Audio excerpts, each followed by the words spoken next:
Hi, I'm Brian Crombie, and we're going to be talking on the Brian Crombie Show. We're going to be talking about politics, arts, business, and social issues on the Brian Crombie Show on Canada One TV.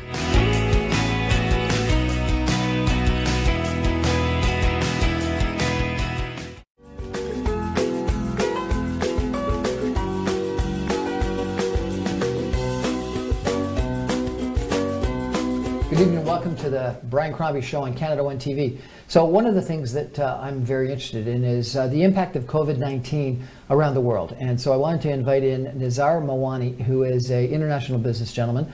The guy he's literally worked everywhere. He's 40 years in Canada. Before that, he was born and raised in Kenya. His family is historically from India.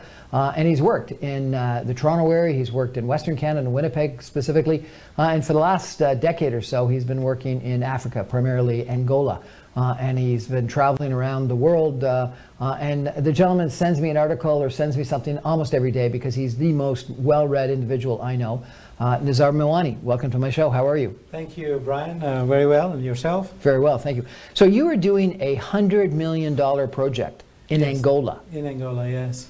Yes. The vast majority of people have no idea where Angola is. Where is Angola? Well, it's just southwest of Africa and northwest of South Africa. So it's a former colony of Portugal. Right.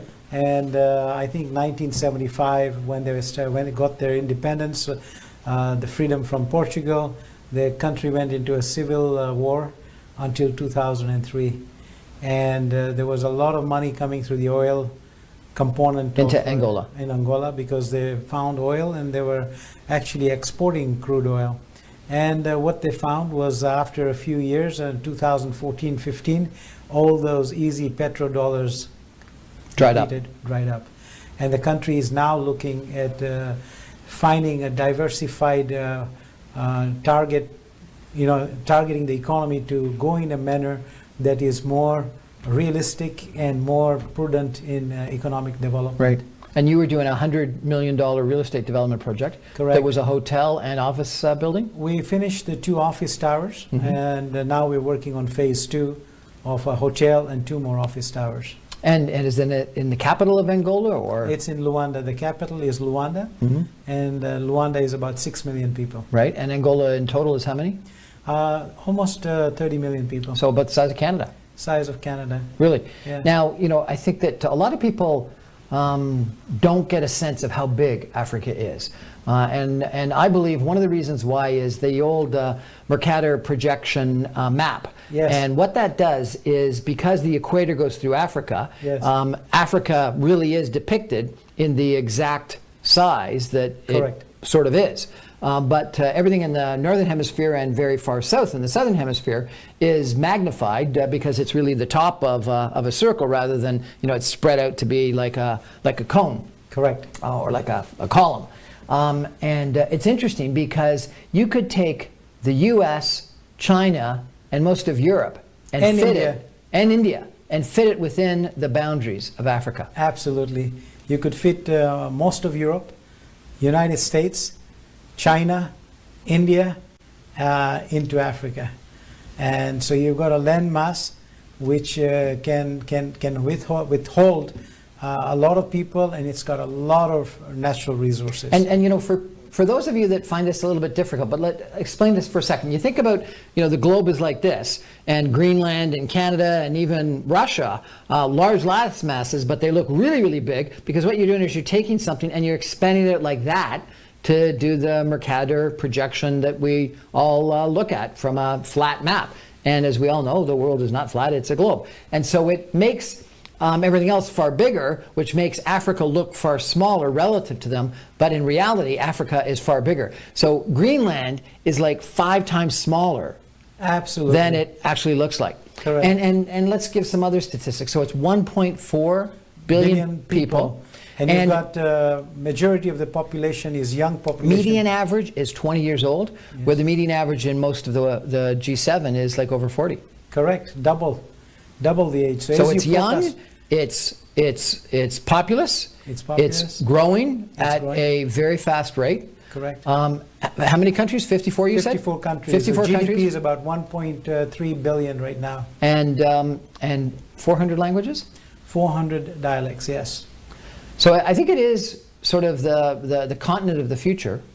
How is COVID-19 impacting it? For the most part, they've been through SARS, for example, Yeah. right? And Ebola. And they managed to withstand the first wave very well. I think the second wave, they're not as well prepared. And the hospitals don't have enough ventilators, for example. So I think that the COVID cases in the second round, you can see the numbers rising dramatically. And I think that because they're very concentrated density of population, they are going to have pockets of serious issues, more deaths, and it'll be hard to contain. But so far, it's not happening. Is that correct? In some pockets, yes, the impact has, like for example, South Africa did very well the first round. Now South Africa has really taken a tailspin on it. So if it's not checked well, you know, even if you're trying to save Canada or US or the Western countries need to work together to help these developing countries to contain the virus. Yeah. And I think it's a problem there, is a problem for us as well. No question, but sort of I guess the sense, and maybe it was a false sense of security, was that because of Ebola and some of their historical experiences, they knew how to self-isolate more and how to contain and contact trace in a better manner.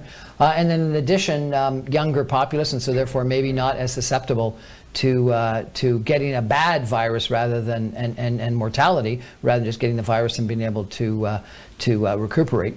And that they may not have had as many interactions with the rest of the world because of lack of travel, both business and tourism.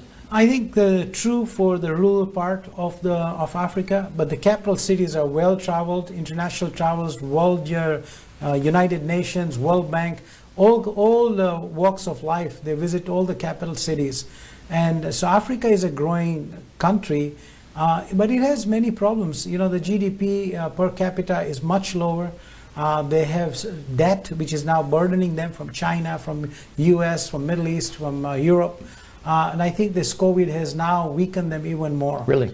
Definitely. So, are they working together as a bloc, as a region, or are they getting into this nationalism that I fear is happening in the rest of the world? I think Africa in the last 10 years have worked really hard to sign a first free trade continental agreement. Yep. 32 countries have signed up on it. And I think that as that now is being rolled out, it will open up the transportation corridor, because railway lines are being linked from north to south, east to west. So a lot of railway projects. Just this week, France signed a deal in Kenya, making a road network between Kenya and Uganda, although they had road work already in place. But with France now coming in to participate in the transportation corridor. Yep. So they're trying to connect the eastern part, the southern part, the western part, northern part. So there's an enormous amount of activity from Europe, North America, Middle East, India, China, going after all of these major infrastructure projects. And I think that connectivity, electricity is another one that, you know, a very large population does not have electricity, for example. So all of the future looks bright as long as this private-public partnerships are played appropriately. The weak spots are that certain governments that don't have the legal strength, because it is not protecting foreign investments. So that becomes very difficult for foreign investments to invest come if in. they're not protected. But Yes. but you and I have talked about Africa before. And we've talked about Africa being the continent of the future, and you yourself have, you know, picked up and for the last decade or so worked Yes. in Africa, and you've, you know, lived what we've talked about, that Africa is this wonderful opportunity. Is COVID-19 going to set it back, and how badly? I think it's going to affect every country in the world. It will affect Africa particularly because of a lot of complications from economic fallback positions. You will see in the coming years the Western countries that were eagerly spending money overseas as an investment form private institutions and government institutions that were investing are probably going to scale back to a certain degree. Yep. As you know, that a third of the world We're going to have economy fiscal is shrunk. problems. Yeah. So if we've got our problems in our own backyard, they're probably going to make more investments here. And I think Africa, this is a long haul. I don't know if the viewers know this or not, but we are in a deep recession. Yeah.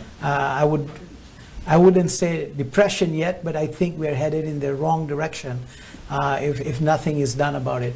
And I think that Africa is going to play a role. Education is a backbone of any country. As you know, Canada is one of the leading countries in the world in education. So education, even in Africa, in 54 countries, it is a different level. And education being on the forefront is the economic engine of So infrastructure, education, healthcare, and industries, and for sure making sure that COVID-19 is maintained. Yeah, no question. Well, Nizar, we're going to have to take a break. Okay. Nizar Mawani, an international businessman. We're talking about Africa primarily, COVID-19. We're going to take a break and come back, and we're going to talk about the rest of the world, because as I said, Nizar, this guy's amazing. He is the best read, most well-read individual I know, and he's going to bring us up to speed on what he thinks about business and COVID-19 elsewhere in the world. Stay with us. Here's to the people, pioneers searching for better, ambitious fortune seekers in strange new places. They're the inspiration behind Zoom, the fast and secure money transfer app from PayPal. GTA Real Estate Investments.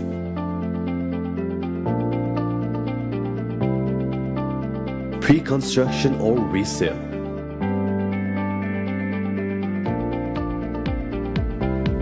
Consult trusted realtors.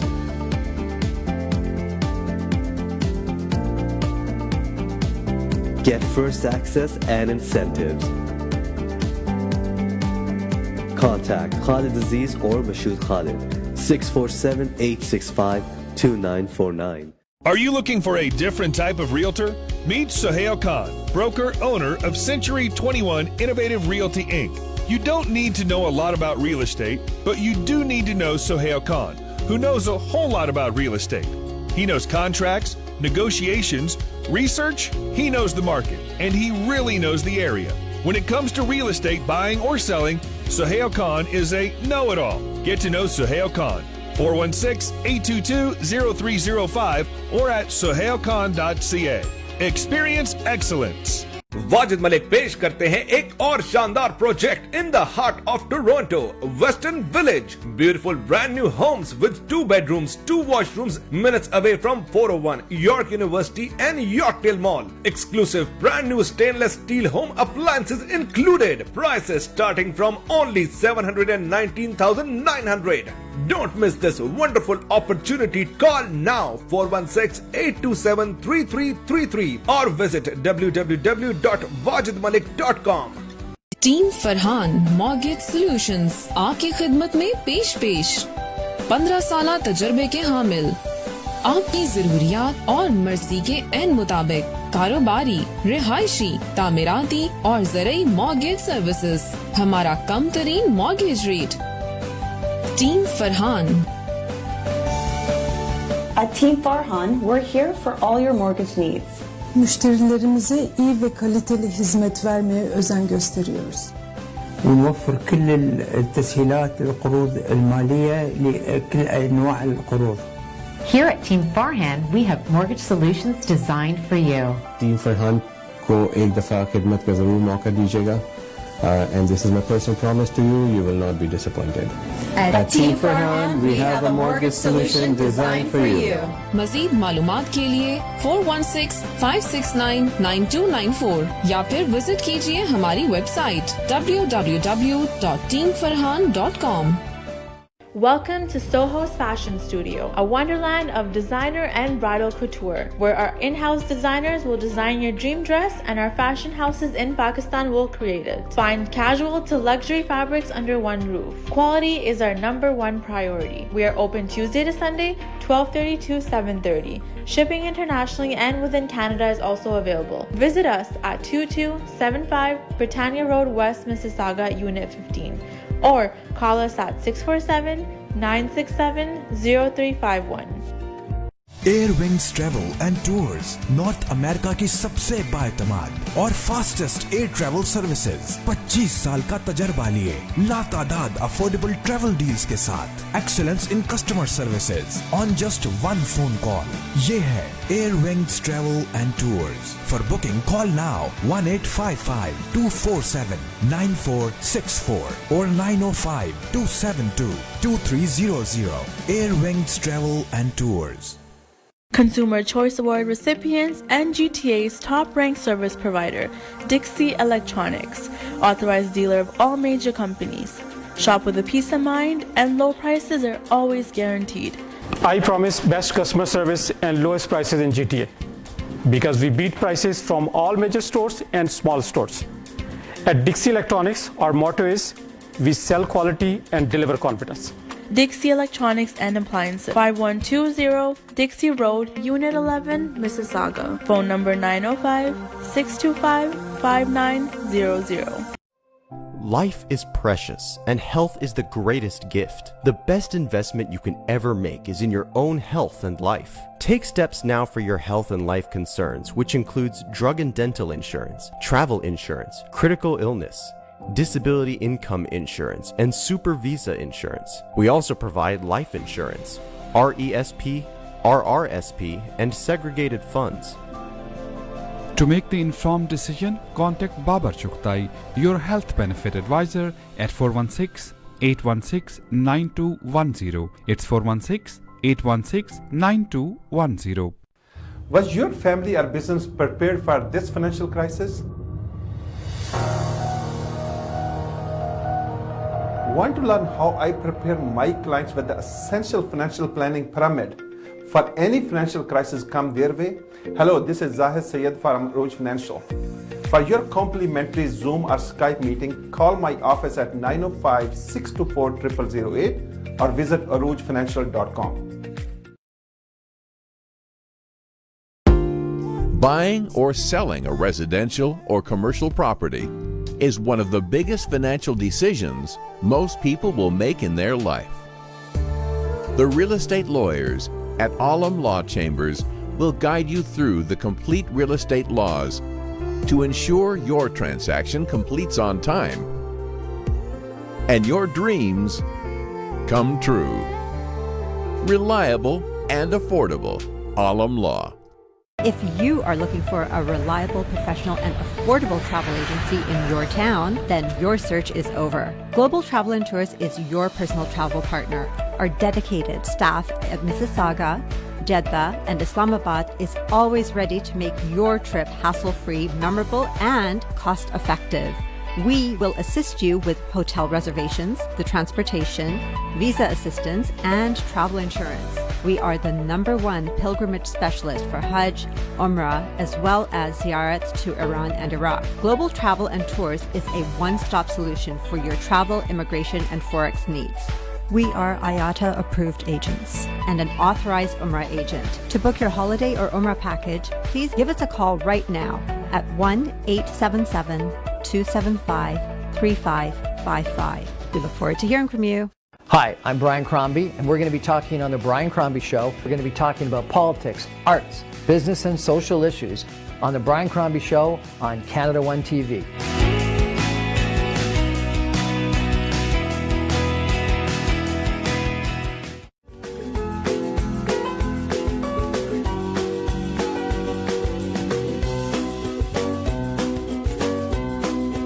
Welcome back to The Brian Crombie Show on Canada One TV. We're chatting tonight with Nizar Mawani, an international business man. He's lived around the world, and he's traveled around the world, and he's done business around the world. He's done a fair amount of real estate across Canada, which is kind of interesting that you have done real estate across Canada, but you chose to go and invest in Africa. Why Africa? I mean, I was born there, and I wanted to take some of the best practices there. Of course, it's an area of opportunity. You have lesser players on the field, and we felt comfortable taking some of the best global practices and taking it and parting it in Africa. Now, how has COVID-19 impacted you? You're not traveling to Africa, obviously. Yeah, for the past 6 months, learning how to live back at home. but certainly much. Has your wife welcomed you back or not? Still learning to live with me. So yes, no, it's an amazing experience coming back home, staying at home, working from home, and you become more productive. You don't realize that when you take so many flights to meet in person, you waste a lot of time. You waste a lot of time. So you're being productive with Zoom. With Zoom, with Microsoft Teams. So again, you're reinventing yourself and being as productive as you can. And I think COVID has done and opened a lot of opportunities for productivity. Yeah. I think the big issue is going to be whether a vaccine is shared. And I interviewed the president, the CEO of Oxford University Healthcare System, a big, huge system, 10,000 employees in the UK. And they are not participating directly in the United States because the United States hasn't agreed to share the vaccine across the world. Russia has not as well. I'm not sure about China. Canada has joined an association that says that effectively we're going to make sure that the vaccine is available globally. That's got to have a huge impact on Africa, depending on whether or not they get access to the vaccine at the same time as people in the wealthier parts of the world are. I think India has agreed to join and participate in sharing. And I guess from a standpoint of view, like I said, if the world doesn't get its act together and save the less fortunate countries, the COVID crisis is not going to end. Yeah. So every last inhabitant on this planet needs to be taken care of. And it is responsibility of all nations coming together. And as you go back 70, 80 years ago, First World War, Second World War, countries worked together and they got results, and look how far they got. But now it seems like it's a it's a fight just for us. It's a very nationalistic kind of countries have now positioning gone, where they're negotiating against each other for PPE and for tests and for vaccines and. Yeah, I mean, they're working inwards, and they're saying it started with the Trump era and saying America first. Yeah. And with this inward mentality, there's a serious warning out there. There's a serious crisis out there. And if we don't get our act together and work together, this is going to be a long haul, and it's going to get a lot more worse. Now, you believe, I understand, that the second wave is going to be worse than the first wave, and there's going to be a third wave as well. Is that correct? Absolutely. I mean, the numbers are at 1 million right now, as they say, but the economists around the world are predicting probably 2 or 3 times as many people will die before we stabilize. And I think that with the monies being now, the government spending on infrastructure projects, providing employment or income to people that are unemployed, at some stage you're going to run out of money. I heard just before I came over here, on the news, CNN was reporting that there's 210,000 people that have died in the United States. That's in 6 months. They're predicting in the next 2.5 months there'll be another 210,000 people that potentially could succumb to the disease. We have a reckless president. Let's put it this way, in the United States, and I think that he's going to take his crowd in the wrong direction. And I wouldn't be surprised you hit 1 million people dying in the United States as a result of it. The true numbers will come out after the November 3rd elections. As you will see, real numbers come out in the press. You will see that areas that have been hit high in the first wave are the older, elderly people and the poorer areas. Now it's coming in the younger populations, and then now schools are opened. And so you can see that the infection rate is accelerating dramatically. Well, let's just quickly do a canvas around the world, because I know that you're familiar with the numbers and what's happening. Let's go to the India. South Right Asia. now, 500,000 people a day are being infected. What? 500,000 a day? 500,000 a day. So these are numbers now in India are just going to be exponential, but because percentage of that, even if you take 2%, just imagine how many are going to be dying. So that's like 10 times the numbers in the United States. Yes, yes. So, India is really, really in trouble. Because last time we chatted, you had told me that India was actually doing a good job in the containing. first wave, they did very well. But by the time, you can only tie up high density areas for so long. Yeah. And now that all those areas are opened, It's created a vast... and so what is India doing to combat 500,000 infections a day? I don't think that anybody has answers to that. They have got lockdowns in pockets and areas where they've been hit. But they haven't locked down the whole country. Yes, it's not working out because, you know, how much can you put people in a lockdown position? Yeah. What's happening in Pakistan? Pakistan is much better condition. It's got much more, infection rates are much more in control. And I think President Imran Khan has done a very good job controlling this COVID-19. And he's taken measures, systematic measures. But again, he too will face, in the second wave, I don't think this virus is going to have anybody let go easily. So I think Pakistan is going to face some trouble in the second wave. Now, one of the times we chatted, you surprised me with how many stands there were. You told me how many stands. There's Afghanistan, there's Pakistan, there's... Tajikistan, there's Kazakhstan. So this is Central Asia. Yeah, how's Central Asia doing? Central Asia struggles. You don't remember how many? We had this argument about how many stands there were. We'll have to count them up again. Yeah. So Central Asia is also part of the former Soviet Republic states, and they have serious issues, economic issues. And again, the same numbers as what Africa is suffering. They're developing countries. Yep. And so for them, this is a catastrophic results. Currently, they're still withstanding their position, but the second wave is probably going to take the same. And similarly, Russia supposedly has numbers that are accelerating fairly dramaantly as well. Yeah, and in Russia, the numbers are not really probably accurate. Believable? But, you know, the government in Russia is holding all of the numbers that are not true. You know, they're stating the numbers that are hopefully showing that, okay, Russia is, you know, at least in a position to be in a strong position. But if you see Putin and how much he has put wall around himself compared to the other world leaders. Yeah. Now, you spent a fair amount of time in the UAE and in the Middle East. In the Middle East, yes. What's happening in the Middle East with COVID-19? Well, yeah, the population, the local population is okay, but the immigrant population has been hit hard because, you know, you have people... And they're the people that are doing all the work, that are building all the real estate. 3 times the population than the actual citizens of UAE are immigrants. From Pakistan, from Russia, from other parts of Middle East. 3 times the local population. Correct. And all of these people, when they live in their residences, you have 10, 12 people living per residence. So can you imagine the guy is working and he's going out there? There is an economic... We have a huge issue with migrant farm workers here in Ontario. And if we have an issue with migrant farm workers here, I can imagine it's far worse in those kinds of situations. And then also the economic fallout is huge there right now in Middle East, in UAE particularly. I mean, they are, you know, the checkbook diplomacy of the Middle East oil petrodollars is now foregone. Yeah. They cannot depend on this foreign... Not with oil where it is. Exactly. And so they have been investing in Africa and other parts of the world, but there's only so much they can bring back to their own. I think for...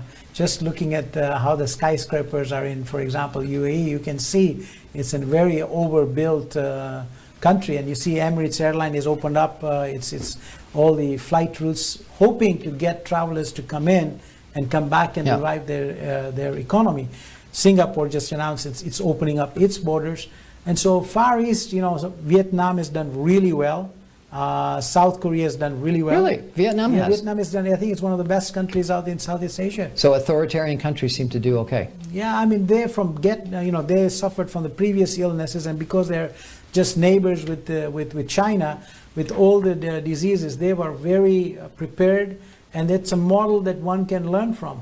The other very good country to learn from is New Zealand. Which has done a very good job, no question. Yeah. Okay, so you have, number one, talked about that we're in a very bad recession, if not a depression. Number two, you've talked about how countries aren't working well together, and we've got this nationalism across the board. What's your answer?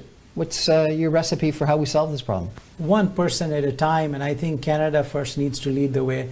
If you heard the Prime Minister speak at the United Nations last week, I think that was one of the best speeches he made to the world. He says, we are in serious trouble right now, and if the world doesn't get its act together, we are not going to get out of this mess anytime soon. So a lot worse is going to happen. So the Prime Minister's speech really, I was So we taken can aback. set a good example here in Canada. Absolutely, and if you see the provinces, look at the Premier of Ontario, Doug Ford. I mean, he has done pretty well trying to consider looking at all the options that were with him, and how we managed to hold the first wave down, and compare that to Quebec, for example. Then you look at British Columbia. They did very well, and then all of a sudden in the summertime they opened the gates too soon. Yeah. And We have now, a problem. yeah. So Well, Nizar Mawani, thank you so much for joining us and giving us sort of a canvas of the world. One of the reasons why I wanted to have you listen to Nizar Mawani tonight was because he really is very knowledgeable what's going around the world. And I think too often in Canada we focus only on what's going on in Canada and maybe the United States. Sometimes, frankly, too much attention to what's going on in the United States. And we're not as knowledgeable about and as aware of what's going on in the rest of the world. And I think your concerns about Africa are things that we need to be very well aware of. And I was surprised with what you're saying is happening in India. And so, I do think we can set an example. And, it's the simple stuff. Wash your hands, social distance, physically distance, wear a mask. But I also think it's the things that Nizar talks about. We can set an example and work together as a society so that people can take a look. And I was just on a big call with a bunch of my classmates from Harvard Business School last weekend, and it was interesting because the vast majority of them are American. I was talking about how the numbers in Canada on a per capita basis are like 1/3 of what they are in the United States, both for infections and mortality. We are doing a better job in Canada. Our government, our public health, and our people are doing a better job. Let's keep it up. That's the Brian Crombie Show on Canada One TV. Thank you, Nizar Mawani, for joining us. Thanks for joining us. Good night.